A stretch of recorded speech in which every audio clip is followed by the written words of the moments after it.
चलिए बाबा, आज का रिवीजन चालू करते हैं। आज हम करने वाले हैं रिवीजन अपने चैप्टर ऑफ आईटीसी के सेक्शन नंबर 17 का।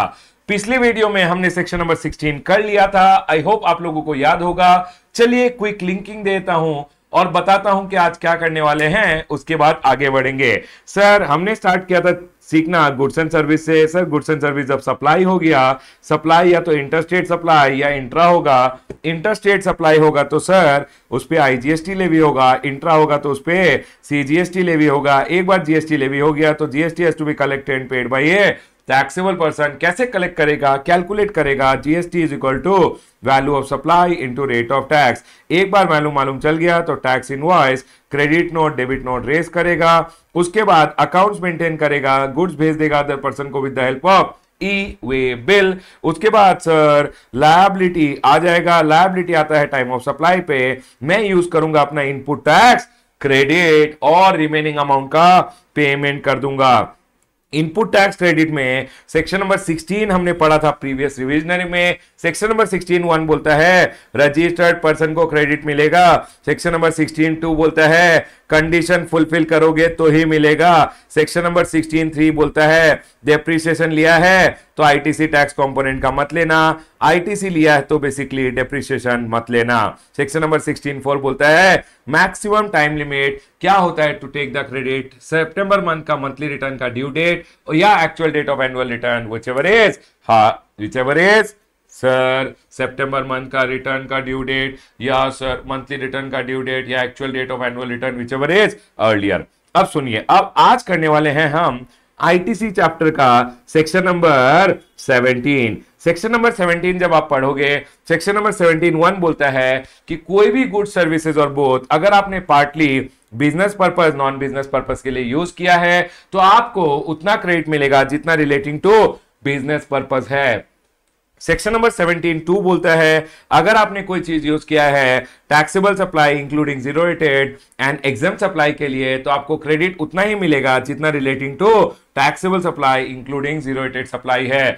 अब सर कितना क्रेडिट मिलेगा, कितना नहीं मिलेगा, गवर्नमेंट ने बोला हम बताएंगे। सेक्शन नंबर 17(6) में गवर्नमेंट ने बोला कि हम बताएंगे और गवर्नमेंट ने रूल नंबर 42 एंड 43 प्रेस्क्राइब कर दिया। रूल नंबर 42 बताता है क्रेडिट जो आपको मिलेगा with respect to input services and capital goods related कितना क्रेडिट मिलेगा वो गवर्नमेंट ने रूल नंबर 43 में बताया है। सर रूल नंबर 42 क्या बोलता है एंड रूल नंबर 43 क्या बोलता है? रूल नंबर 42 इतना सिंपल है, देखिए समझ लीजिए। आपको क्लाइंट ने सारे इनवॉइसेस दिए, ये सारे इनवॉइसेस का जो क्रेडिट है उसको टी बोलेंगे। पहले आपका सारा इनपुट आप ले लीजिएगा, जितना क्रेडिट है उसको लीजिए। उसके बाद आप उससे रिड्यूस कीजिएगा T1 मतलब पर्सनल पर्पस रिलेटेड जितना क्रेडिट है उसको रिड्यूस कर दीजिए। सर उसके बाद एग्जाम सप्लाई रिलेटेड क्रेडिट हटा दीजिए। उसके बाद ब्लॉक क्रेडिट हटा दीजिए। जो ये बचेगा उसको हम बोलते हैं क्रेडिट। इसका आप क्रेडिट अपने ई क्रेडिट लेजर में ले लीजिए। अब इससे टैक्सेबल सप्लाईज को साइड रखिए।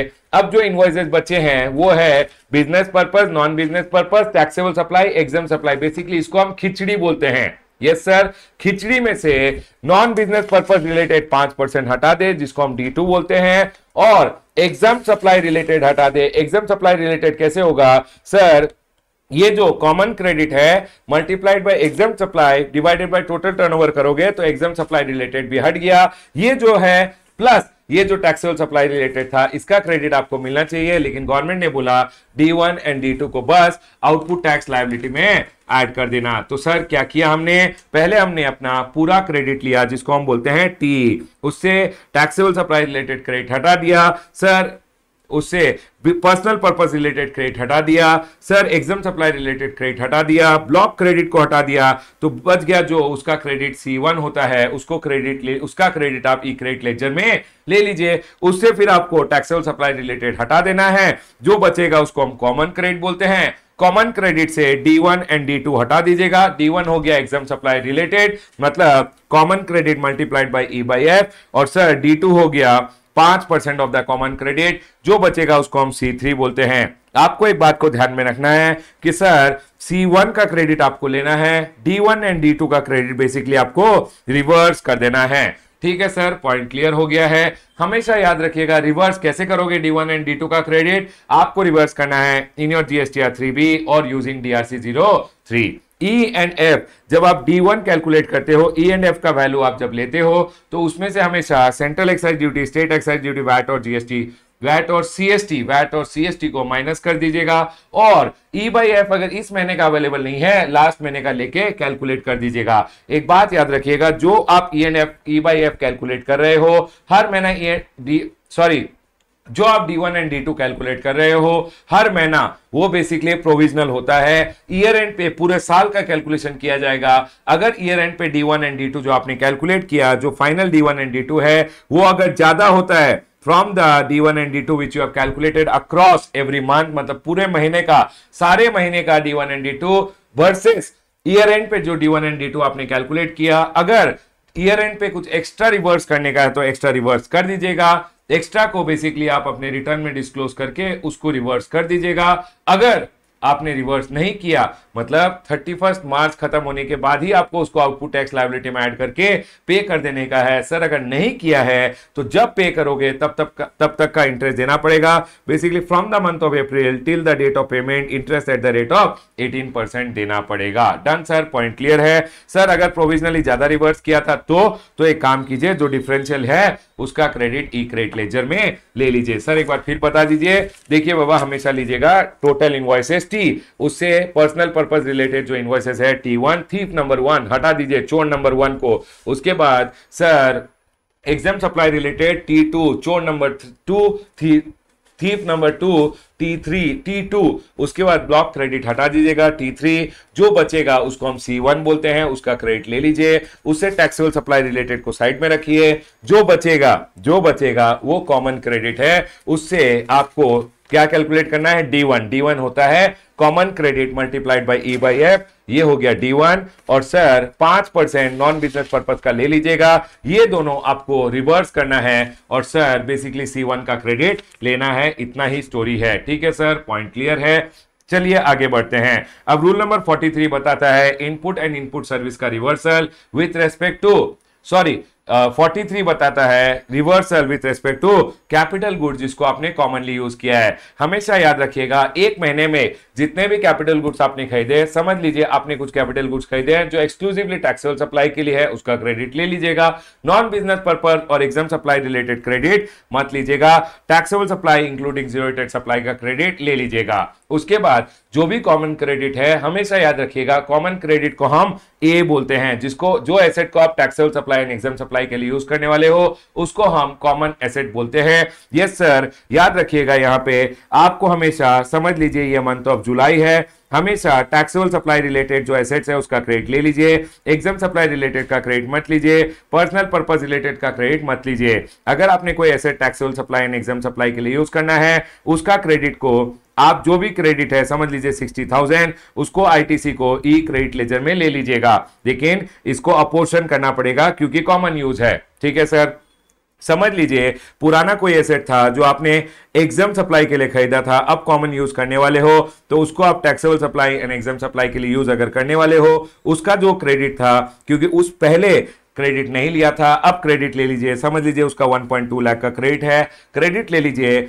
ITC in the E credit ledger, लेकिन ये अपोर्शनमेंट में भी जाएगा। उसके बाद याद रखिएगा, अगर कोई एसेट था जो पहले टैक्सेबल सप्लाई के लिए लिया था, आईटीसी उसका ले चुके हो, अब उसको अगर कॉमन यूज में डाल रहे हो, तो वो हो गया taxable supply and exempt supply related, उसका समझ लीजिए 1.8 लाख का क्रेडिट है, उसको भी अपोर्शनमेंट कीजिएगा, लेकिन आईटीसी मत लीजिएगा। ठीक है सर, पहले नहीं लिया है अब ले लीजिए, पहले लिया है अब मत लीजिए। और एक बात याद रखिएगा, इस पीरियड के लिए जब एक एसेट एग्जाम सप्लाई के लिए यूज हुआ था, तो इस पीरियड के लिए टीआईई कैलकुलेट करना पड़ेगा before you start using it commonly. उस पीरियड से पहले जितने पीरियड के लिए एक एसेट एग्जाम सप्लाई के लिए यूज हुआ था, tax relating to interim period when it was used for exempt supply, TIE calculate करना पड़ता है। बेसिकली उसका जो एसेट का क्रेडिट था 1.2 लाख इंटू 5% इंटू जितने क्वार्टर ये एग्जाम सप्लाई के लिए यूज हुआ है, समझ लीजिए 2 क्वार्टर के लिए यूज हुआ है, तो वो 2 क्वार्टर रिलेटेड जो अमाउंट होगा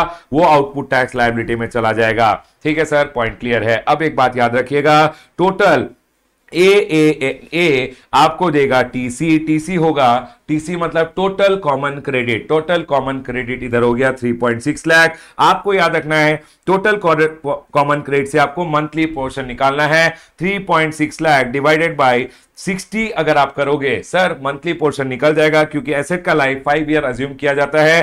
सर 3.6 लाख डिवाइडेड बाय 60 कितना होता है सर? 3,60,000 डिवाइडेड बाय 60 मुझे मिलेगा 6,000 रुपीज। ये आपका कॉमन क्रेडिट हो गया। इससे एग्जाम सप्लाई रिलेटेड निकालिए 6,000 into exam turnover divided by total turnover. जो अमाउंट आएगा उसको भी आपको बेसिकली रिवर्स करना है या फिर आउटपुट टैक्स लायबिलिटी में ऐड कर दीजिएगा। राइट सर, पॉइंट क्लियर है। चलिए आगे बढ़ते हैं। हमेशा याद रखिएगा ए आपको देगा टीसी, टीसी डिवाइडेड बाय 60 आपको देगा TM, and TM into E by F आपको टी देगा। याद रखिएगा टी को आपको आउटपुट टैक्स लायबिलिटी में डालना है अलॉन्ग विथ इंटरेस्ट डालना है। सर इंटरेस्ट कैलकुलेशन कैसे होता है? याद रखिएगा कॉमन क्रेडिट अगर एक मंथ में ले रहे हो, जिस मंथ में ले रहे हो उस मंथ में उसका जो रिवर्सल होगा उसके लिए कोई इंटरेस्ट नहीं होता।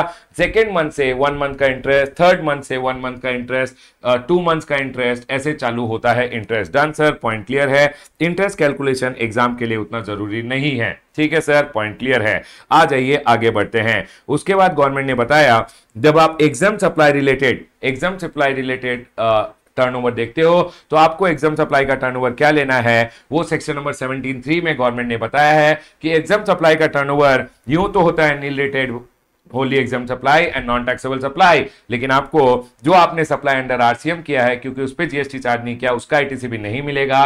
ट्रांजैक्शन इन सिक्योरिटीज का 1% ऑफ सेल वैल्यू ले लीजिएगा। And sir land and completed building अगर आपने सेल किया है तो उसका स्टैम्प ड्यूटी वैल्यू भी आपका एग्जाम सप्लाई का वैल्यू बन जाएगा।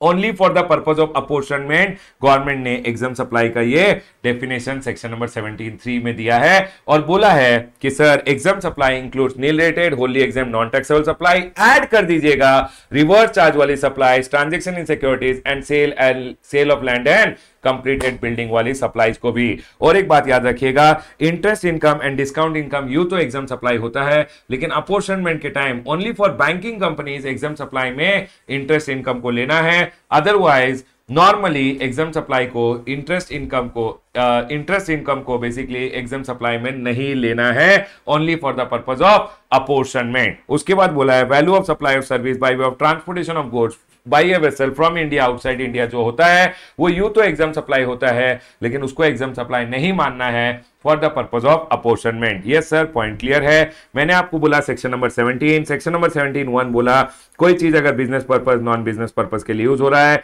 क्रेडिट बिजनेस पर्पज रिलेटेड मिलेगा। अगर कोई चीज taxable supply including zero rated supply के लिए यूज हो रहा है एंड एग्जाम सप्लाई के लिए यूज हो रहा है तो taxable supply including zero rated supply related credit मिलेगा। सेक्शन नंबर 17(6) में बोला कितना क्रेडिट मिलेगा कितना क्रेडिट नहीं मिलेगा government rule number 42 and rule number 43 में बताएगी।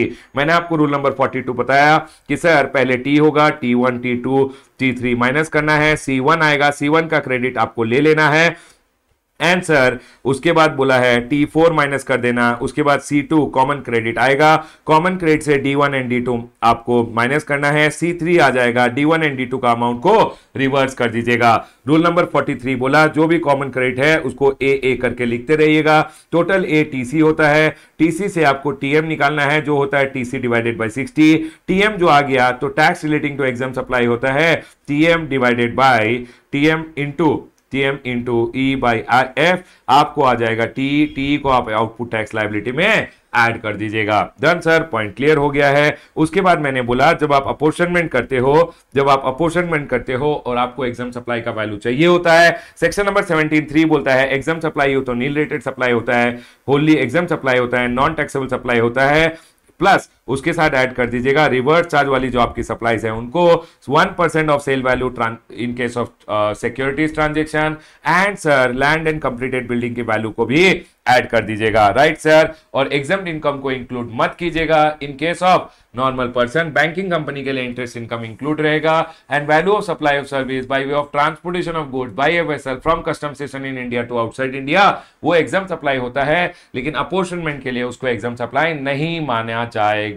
डन सर, पॉइंट क्लियर है। तो नील रेटेड का ट्रांजैक्शन सेक्शन नंबर 15 का वैल्यू लीजिएगा, होली एग्जाम का बेसिकली सेक्शन नंबर 15 का वैल्यू लीजिएगा, नॉन टैक्सेबल सप्लाई का सेक्शन नंबर 15 का वैल्यू लीजिएगा, रिवर्स चार्ज का जो सप्लाईज आप करते हो उसका भी वैल्यू एज पर सेक्शन नंबर 15 लीजिएगा। ट्रांजेक्शन सिक्योरिटीज का 1% लीजिएगा। लैंड एंड कंप्लीटेड बिल्डिंग का स्टैंप ड्यूटी वैल्यू लीजिएगा। याद रखिएगा लैंड एंड कंप्लीटेड बिल्डिंग यूं तो शेड्यूल 3 का आइटम है, लेकिन उसको एग्जाम सप्लाई माना गया है। ऑल अदर शेड्यूल 3 वाला सप्लाई को एग्जाम सप्लाई नहीं मानना है। उसके बाद बैंकिंग कंपनीज के लिए गवर्नमेंट ने section number 17(4) red with rule number 38 बोला, जिसमें गवर्नमेंट ने बोला या तो आप रूल नंबर 42 एंड 43 का अपोर्शनमेंट कर लीजिए। बैंकिंग कंपनीज ने बोला सर हमारा most of the supplies interest income होता है जो एग्जाम्प्ट होता है, और सर कुछ कुछ टैक्सेबल सप्लाई होता है, हमें कितना क्रेडिट मिलेगा कितना नहीं मिलेगा। तो गवर्नमेंट ने बोला आप भी अपोर्शनमेंट कर लीजिए, एग्जाम सप्लाई रिलेटेड मत लीजिए, टैक्सेबल सप्लाई रिलेटेड ले लीजिए। या फिर आप एक काम कीजिए, ऑप्शन नंबर 2 दे दिया बैंकिंग कंपनीज को, और बैंकिंग कंपनीज को बैंक आप एक काम कीजिए, जो भी इनपुट खरीदोगे, इनपुट सर्विसेज खरीदोगे या कैपिटल गुड्स एक महीने में खरीदोगे,